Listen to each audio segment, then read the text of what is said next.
If your power's been cutting out lately, you're not alone. It's happening across the board, and I've heard from a lot of frustrated neighbors. So I did some homework on where the money on our hydro bills actually goes and why it's not going into the wires. Here's what I found. If you live in Ward 9, your utility is Hydro Ottawa. The city owns it, so it belongs to all of us. So let's actually read the bill. The first line, electricity, your actual power usage cost. Hydro Ottawa collects this money, but doesn't keep it. It flows into a provincial pool that pays all of Ontario's electricity producers, including, funny enough, Hydro Ottawa itself, its own hydro generating stations at Chaudière Falls. And the rates, they're set provincially, so City Hall has no say in this line. This one, delivery, it's the big one. It's really two things: provincial transmission towers getting power to the city, and Hydro Ottawa's local wires getting it to your street, to your house. The local part is what funds our utility, and tucked inside is the profit margin. 60% of that profit goes to City Hall every year, guaranteed to be at least $20 million, so that's the dividend. So the city charges its own utility a percentage of its profits. There's nothing wrong with that. The city counts on this dividend before the year even starts. That's why there's a minimum $20 million in the dividend agreement. It's right here in the city budget, listed as revenue beside red light cameras and casino proceeds, over $391 million since 2005, scraped from Hydro Ottawa. That's not a scandal. It's how the structure was set up back in 2000 with amalgamation, when all the smaller companies like Nepean Hydro were merged into Ottawa Hydro. But the money flows into general revenue, where it gets spent on anything and everything. It's not earmarked for anything electrical, so who knows what it's actually funding. And here's where that guarantee really shows.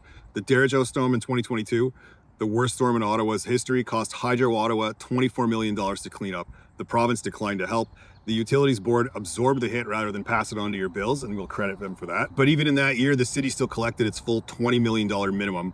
The year our grid needed every dollar the most was just another year where the money got paid out to the city for other things. And now this month, it's happening again and again. Twice in 8 days, the West End went dark, 30,000 customers at a time, because the supply feeding us from the provincial grid failed. And then in July 1st, the storm flooded equipment across Nepean. Two different problems, same impact.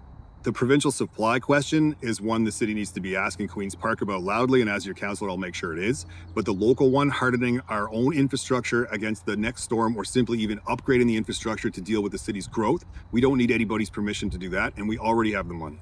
Now here's where it all comes together. Last year, Hydro Ottawa made its biggest grid investment ever, almost $190 million, and over the next 5 years, it's doubling that pace to $1.2 billion.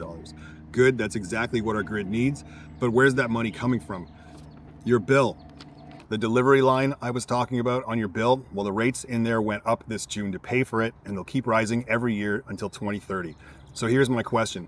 If residents are paying more to fund the grid, why is the city still pulling out at least $20 million a year out of the utility, putting it into general revenue where it can never be traced again? My idea is simple, and it's a decision council can make on its own. Earmark the dividend. Every one of those dollars goes back into the grid, replacing aging equipment, flood-proofing the gear that went underwater this month, storm hardening, catching infrastructure up to population development levels, and preparing infrastructure for the future.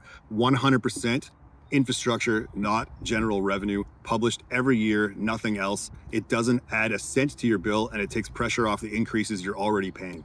Same dollars, clearer purpose, and for the first time, you'd actually be able to see where it went.